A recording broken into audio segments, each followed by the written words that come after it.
Thanks for joining us on lunch. This is Bloomberg Quint. I'm Harsha Subramanian. Good afternoon. I'm Ida Dugal. Let's get you the headlines. Indian equity benchmarks trade in a narrow range but managed to hold on to gains. The 10-year benchmark bond yield falls to its lowest since December 2016. India's trade deficit narrowed in June as a slowing economy and lower oil prices curbed the import bill. Government is looking to raise close to 11,000 crore from the sixth tranche of the CPSE ETF. According to a senior official, the offer will open on Thursday. The government may hold roadshows and invite bids from prospective bidders for Air India by the end of August. That's a Bloomberg News exclusive. And the Bombay High Court sets aside clearances granted for the construction of the coastal road in Mumbai, asked BMC to obtain environment clearance before work can resume. We'll get to all of those stories in a moment. Quick check on how the markets are faring right now. Yatin is here with a closer look at some of those stocks. Yatin. Afternoon, Harsha, and after a lackluster trade yesterday, finally we are looking at some gains coming in for the markets. We have the key indices which are up almost 0.4%. In fact, as we speak, the Nifty is as high as almost 50 points, probably trading at the day's high at this point in time. Advance decline ratio also is quite healthy on the key indices. At this point in time, the Nifty 50 advance decline ratio is 4:1. Key gainers on the Nifty 50 are the likes of Yes Bank. Ahead of the results tomorrow, the stock is up 6%, quite active, especially in the future and option segment. The Tata Group companies, Tata Motors and Titan, are the other ones which are the top gainers at this point in time. Apart from Tata Motors, Hero MotoCorp from the autos pack is doing well, 2% up for that one. On the flip side, technology is one pack which is, it is putting some pressure on the markets. TCS, HCL Technologies and Wipro feature in the top losers on the Nifty 50. All of them down anywhere between 1.5% to almost 1% or so. Wipro clearly ahead of the results is looking quite weak. M&M and UPL are the other stocks which are currently weak in trade. In terms of active securities, we have Diwan Housing Finance as well as Dish TV, Infosys, Indiabulls Housing Finance. All of these stocks are almost flat, but the activity is quite high in the future and option segment as well as the cash markets.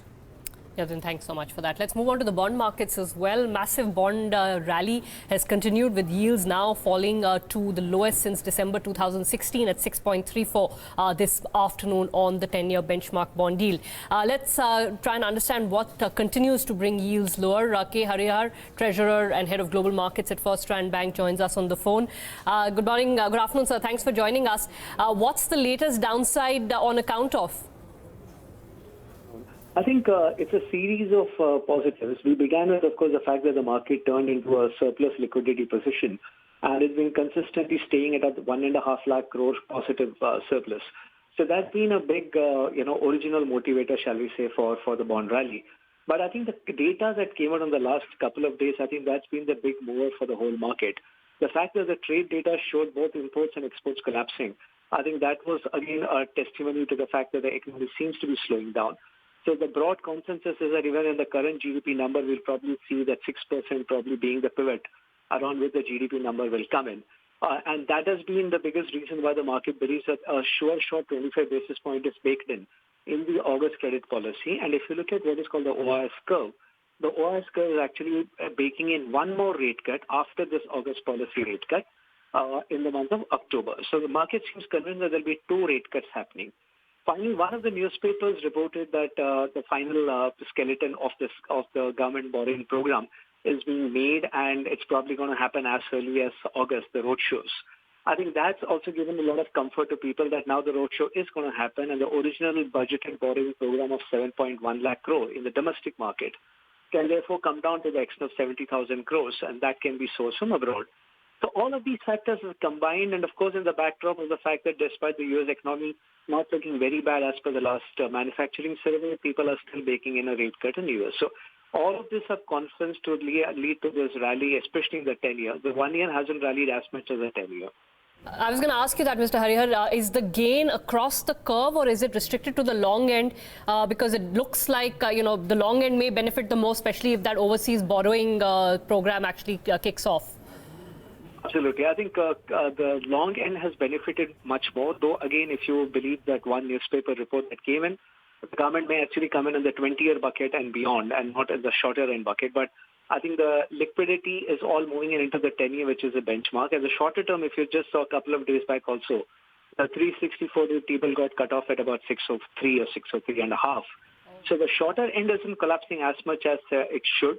My sense is that there is more and more conviction that you will see not just the 25, but a 25 plus a 25. Then the 1-year T-bill will start moving downwards. Having said that, the market is doing a lot of pick and choose, even in the non-GSEC markets, as in the commercial paper and the corporate debt market, where market has its own ways of saying that this is a good company and that's not a good company. So the credit spreads have started going all over the place. So perceived to be good companies are paying lower spreads.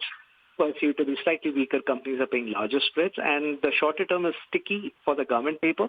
But my sense is you'll see the next big rally happening there when at least the 1 year should move convincingly to the 575 level. All right, just quick last word, Mr. Harihar. So what's the trading view on the 10-year? Would people continue to see move down below, say, 630 now?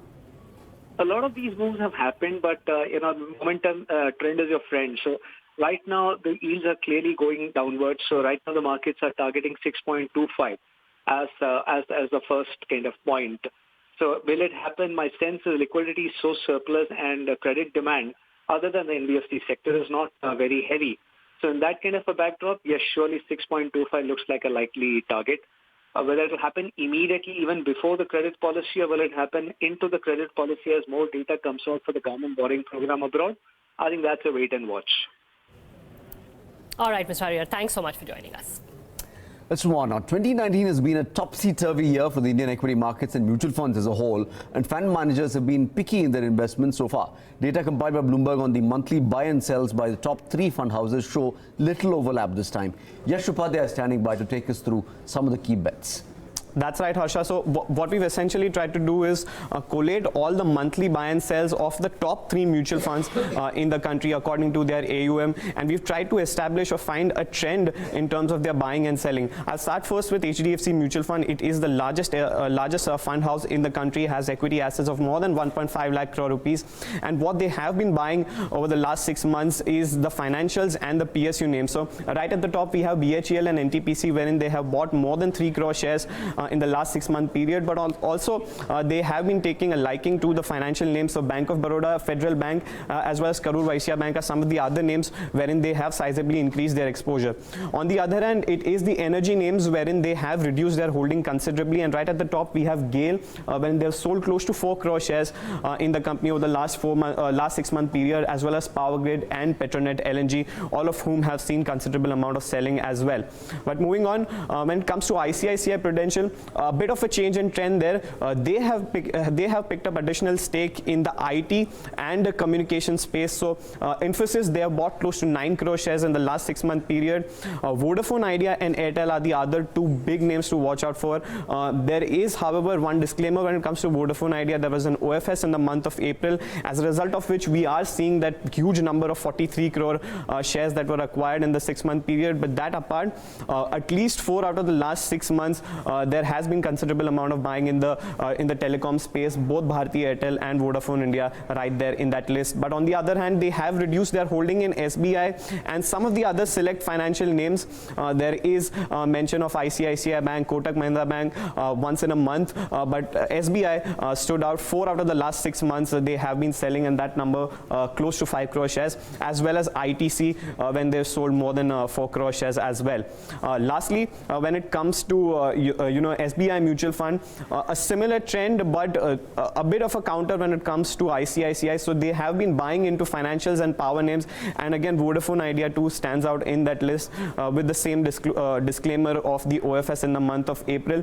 Tata Power, they bought in for the first 3 months, and that number is more than 3.5 crore shares in the 6-month period, as well as SBI. On the other hand, they have been reducing their exposure in some of the metal as well as energy names, especially the OMCs. So HPCL features over here. It has been consistently selling them in the last 6-month periods. Mention of BPCL, Oil India too has been there, but HPCL stands out, as well as Nalco and some of the other metal names.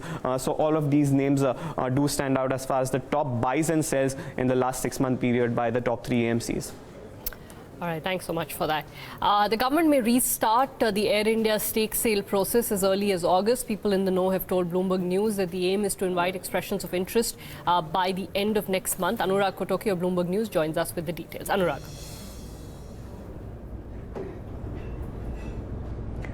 Yes, the government wants to issue the initial bid document, which is the expressions of interest document, by the end of next month. And even before that, the government plans to hold some roadshows with prospective investors. Now, these investors will not only be able to look at most of the financials of the company, but they can also look at the proposed purchase agreement.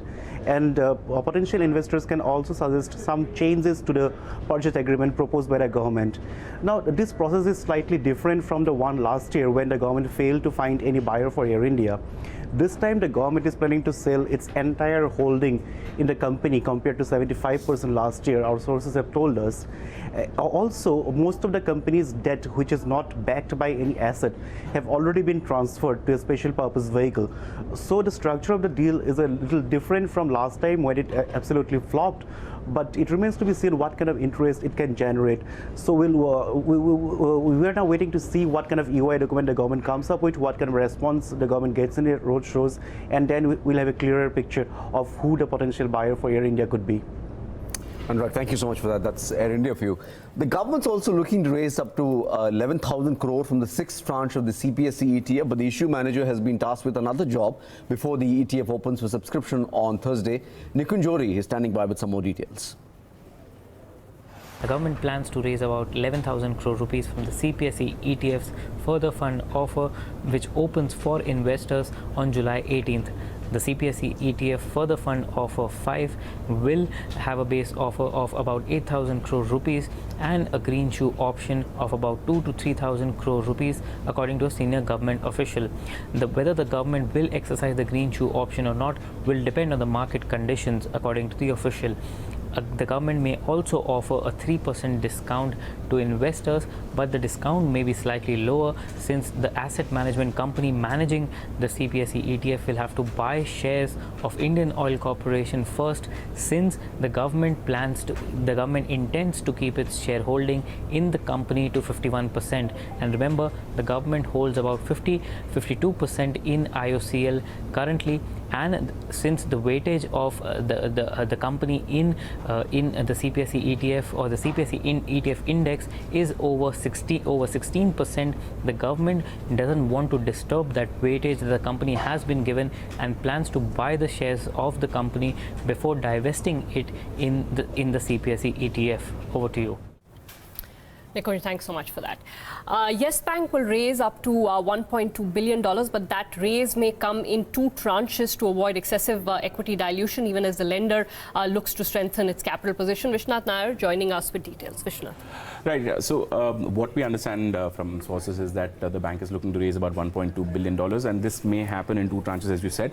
The first tranche could see the bank tapping more than one private equity investor. The reason why they're going for more than one private equity investor is primarily because, according to the source, the current market cap of the bank may not, the capital position may not be improved upon just by selling about 10% stake. And typically, the Reserve Bank of India, frowns upon investors picking up more than 10%.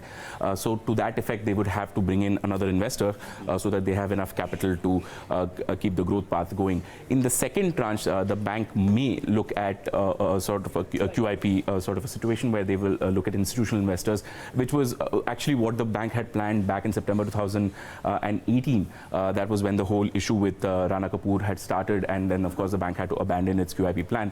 But now that might come back in the second tranche, is what we understand from our sources. Now, with this capital, of course, the bank aims to not only fill that capital gap that is there on the bank's books, but also look at some growth. Now, this growth may not be as aggressive as what Yes Bank has been has been showing over the last few quarters. They were growing at about 40-50%.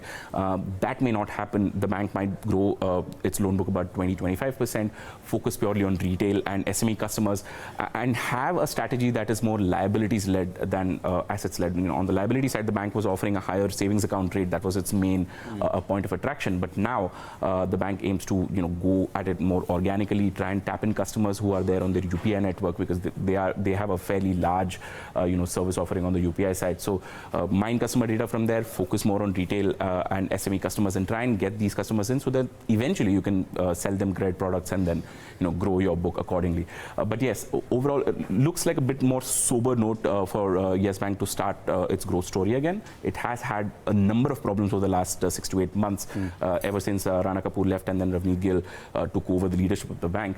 But yes, now, hopefully what the bank is hoping to do is that it will have a better quality book, reduce exposure to some of the stressed corporates, and more retail and SME.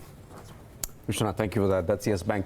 The pace of debt downgrades increased once again in the June quarter after a few months of stability. That's according to data from 2 domestic credit rating agencies. The liquidity crunch faced by non-bank lenders and the resultant impact on corporate refinancing continues to be the crux of the problem. Advait Rapalepu now joins us, who has taken a closer look at this data. What does it reveal? Thank you, Harsha. So 2 rating agencies have put out what is known as the credit ratio data. One is ICRA Ratings and the other CARE Ratings. CARE Ratings had put it out earlier this month, and we had received some of the data from ICRA. What it shows is that in the April to June quarter of FY20, the number of downgrades of companies has gone up compared to the previous quarters. And in the case of ICRA, the number of downgrades has been consistently higher than the number of rating upgrades in terms of the amount of debt that was upgraded vis-a-vis the amount of debt that was downgraded for 3 consecutive quarters. This is especially since the ILFS group collapsed in September. So you see that when the debt-weighted credit ratio, which is the total debt that is upgraded against the total debt that is downgraded, if it's closer to 1, that means there have been more upgrades than downgrades. In previous years, there were more upgrades than downgrades, but clearly since September, the ratio has been falling, and now it's close to 0.1 in the April to June quarter, whereas in the previous quarter, it was at 0.3. Similarly, for CARE Ratings, the credit ratio has come down to a 6-year low at around 0.8, and a year ago it was at 1.2. CARE Ratings and ICRA Ratings, their data is not strictly comparable because they put it out at different timings. Also, Goldman Sachs had put out a report earlier last month saying that in the first 6 months of this calendar year, around 60 companies were downgraded in the BSE 500 compared to 41 upgrades. Compared to previous years, there have always been more upgrades than downgrades. So therefore, essentially, the more debt instruments and more companies are being downgraded in this time period than in previous quarters and previous years, which indicates that credit quality is getting more and more worse as time goes on. All right, thanks so much. It's actually the debt-weighted number which should be seen more carefully than just the company numbers. But thanks for putting that in perspective. Let's go across to Vishwanath once again. This is a story on the Reserve Bank of India's long-delayed risk assessment reports, which have been finally put out via an RTI. And in that RTI, the Reserve Bank of India has pointed out various anomalies for largest banks, from State Bank of India to ICICI Bank to Axis Bank and to HDFC Bank. Now, before I go across to Vishwanath, just a health warning that these are all past pointers that have been put out by the RBI. But why they are important is because they give us a sense of what banks did in the past credit cycle, the mistakes they make, and what they should not be doing. Vishwanath has some of the highlights of those reports. Right. Thank you so much, Ira, for introducing that and putting that disclaimer about the 2015 numbers. Now, the reports that were received by Girish Mittal were across 4 different financial years, but we've looked at what happened in FY15 because that was the year when the Reserve Bank of India took a very strong stance against the NPAs on the bank books, as well as the divergence that was happening between what it assessed as non-performing and what the bank assessed as non-performing. So let's look at what the situation was first, starting with SBI, the largest lender in the system. Among the issues that the RBI pointed out was that there was a clear lack of credit risk mitigating measures in domestic and overseas book. This was shown by the bank not fulfilling the charge creation necessities, as well as giving up a lot of the deadlines, not ensuring stock audits of the borrowers. So all in all, what the RBI points out is that many decisions that were taken by the bank board were in favor of the borrowers, and that way you diluted some of the risk mitigation measures that were present in the bank. Apart from that, the RBI also points out that there is a very clear deviation from its own restructuring norms. So there were restructuring norms back in 2015. There was something known as the Joint Lender Forum.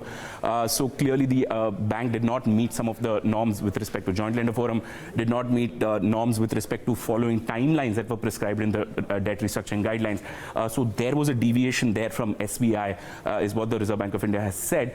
It has also said that the bank depended too much on SBI capital markets for any kind of credit advisory or any kind of restructuring advisory that was happening at the bank. And it said that often the advice given by SBI capital markets was glossing over some of the inherent weaknesses in these borrowers, and it pointed out Jyoti structures as an example where the advisory that was given was not adequate. Let's look at what happened with ICICI Bank next, because of course that bank went through a lot in the following years. But back in FY15, according to what the Reserve Bank of India pointed out, there was a clear problem with the way it appraised the credit risk that was there in the borrowers. In fact, the Reserve Bank of India points out that there was a very liberal lending practice that was going on at ICICI Bank, and that needed some kind of mitigation. ICICI Bank also was in the practice of, in certain loans, was in the practice of changing some of the terms of the loan after it had sanctioned the loan. So that was something that the RBI pointed out was a big issue with respect of how they dealt with their lending practices. Finally, the RBI also pointed out certain specific cases, especially from the SR group and the GVK group, where the limits that were set by the RBI were breached, certain norms that were necessary for personal guarantees that were taken from the promoters, that was also not met with by ICICI Bank. So obviously, these are all issues that played into the eventual NPA issues that the bank had faced. The third bank that we're looking at is now Axis, where of course we saw leadership change after that.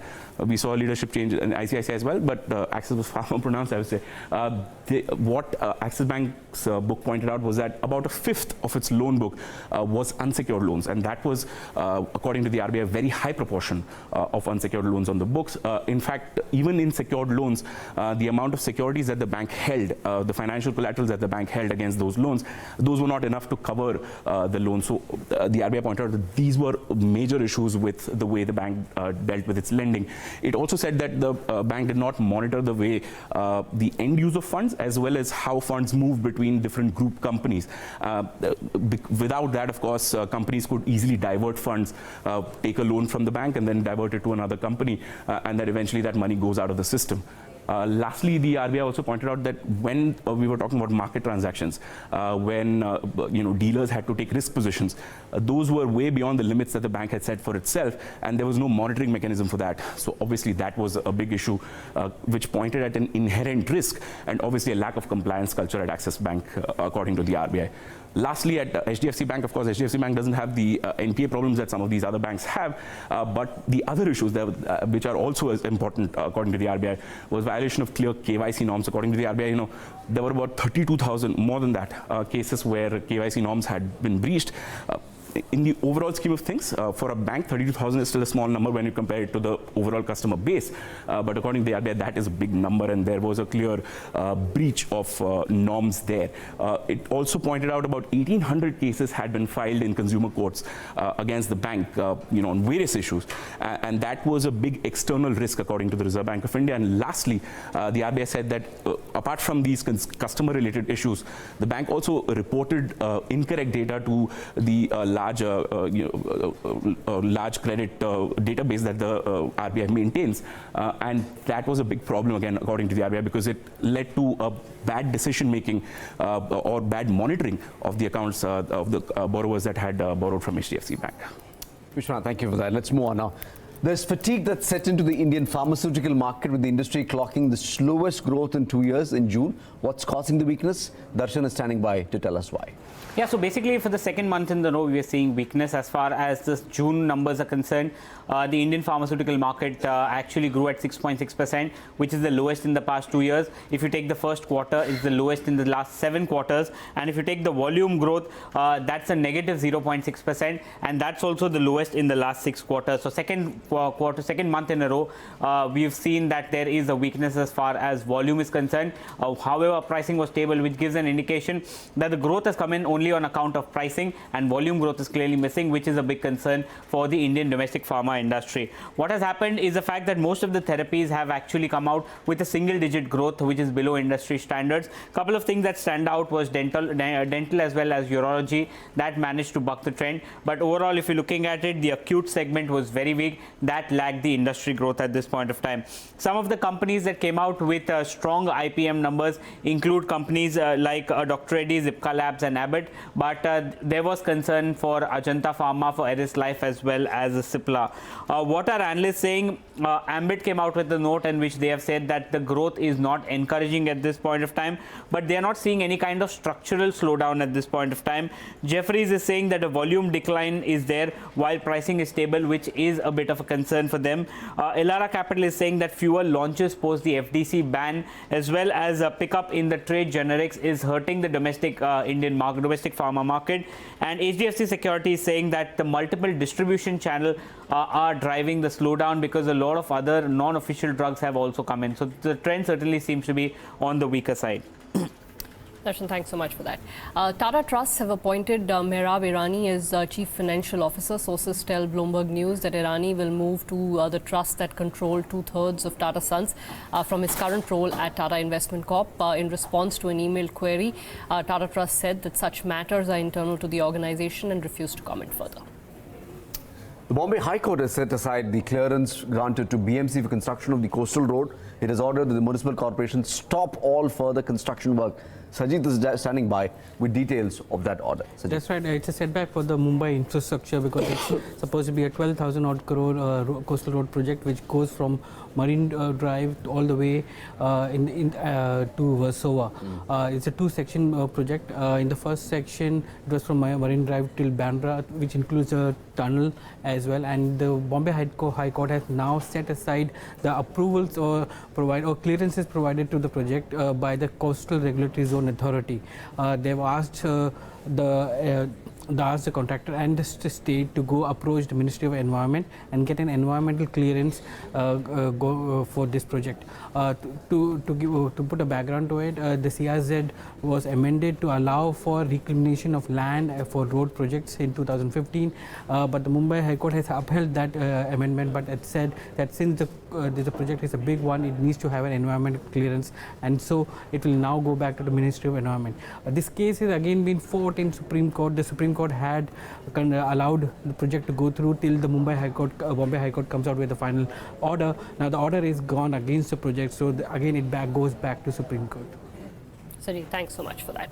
That's a wrap on this edition of Power Lunch. Thanks for watching. Thanks for watching.